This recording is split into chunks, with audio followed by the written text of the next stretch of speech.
नमो बुद्धाय। जय भीम, जय भारत। मित्रों, डॉक्टर बाबा साहब आम्बेडकर जी को 14 अक्टूबर 1956 को विजयादशमी के दिन नागपुर में बौद्ध धम्म की दीक्षा दी गई थी। उसके बाद देश भर के बौद्ध धर्मांतरण दिवस को धम्म चक्र प्रवर्तन दिन के रूप में मनाते हैं। आज भारत में सबसे बड़ा स्तूप नागपुर में दीक्षा स्थल पर खड़ा है और यह देश के सभी बौद्धों का ऊर्जा स्थान बन गया है। हालांकि धर्मांतरण समारोह को 65 वर्ष बीत चुके हैं, लेकिन दीक्षा भूमि का महत्व दिन ब दिन बढ़ता ही जा रहा है। इसलिए नई पीढ़ी को ऐतिहासिक दीक्षा भूमि के इतिहास को जानने की जरूरत है। क्या है दीक्षा भूमि स्थान का इतिहास?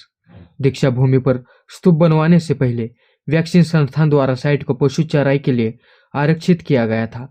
इस भूमि का क्षेत्रफल 14 एकड़ है और यह प्रतिभूमि उस समय खाइयों, चट्टानों, छोटे बड़े वृक्षों और घास से भरी हुई थी।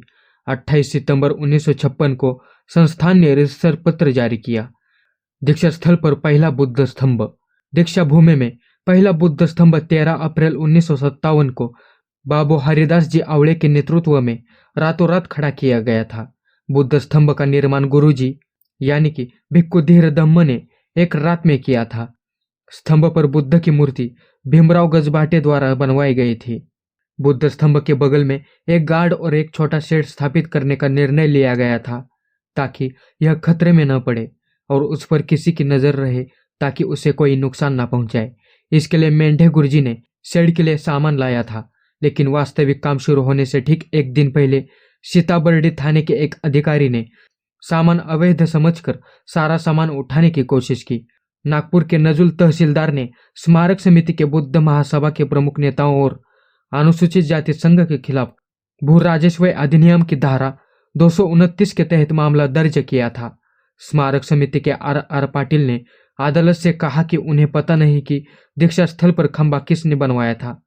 कर्मवीर आवले बाबू ने अदालत में कबूल किया कि उसी ने भूमि पर एक स्तंभ बनवाया था।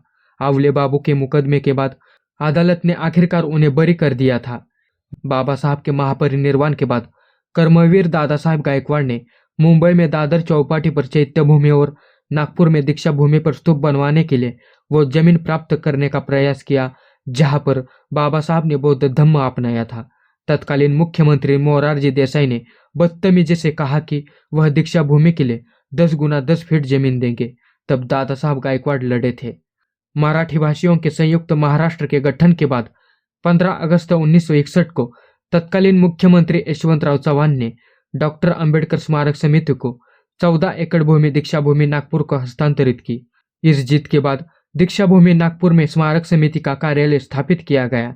इसकी आधारशिला मुख्यमंत्री यशवंतराव चव्हाण ने 30 सितंबर 1961 को रखी थी। देश का सबसे बड़ा स्तूप दीक्षा भूमि में 14 एकड़ भूमि पर बनवाया गया था। इस पर 3 करोड़ रुपए खर्च किए गए थे। स्तूप की ऊंचाई 120 फीट है और स्तूप के मूर्तिकार शिवदानमल है। स्तूप के चारों ओर विश्व प्रसिद्ध सांची स्तूप जैसे भव्य तोरण द्वार बनाए गए हैं। स्तूप की आधारशिला समारोह 27 जून 1978 को सुबह 10 बजे विश्व बौद्ध परिषद के अध्यक्ष आदरणीय भदंत अल्बर्ट आदिर सिंह यानी जो श्रीलंका के थे उनके द्वारा आयोजित किया गया था। अशोक विजयादशमी के पावन अवसर पर देश भर से लाखों अनुयायी यह बड़ी श्रद्धा के साथ आते हैं। इस उत्सव के लिए बिहार, उत्तर प्रदेश, मध्य प्रदेश, कर्नाटक और मद्रास से भी लोग आते हैं। इसके अलावा पूरे देश से और पूरी दुनिया से लोग आते हैं। नागपुर के विभिन्न हिस्सों में लगभग 350 बौद्ध मठ है। यह उन सब में से बड़ा है। इस भव्य स्तूप का उद्घाटन महामहिम राष्ट्रपति KR नारायण ने 18 दिसंबर 2001 को किया था। मित्रों, आशा करता हूँ आपको यह वीडियो पसंद आया हो।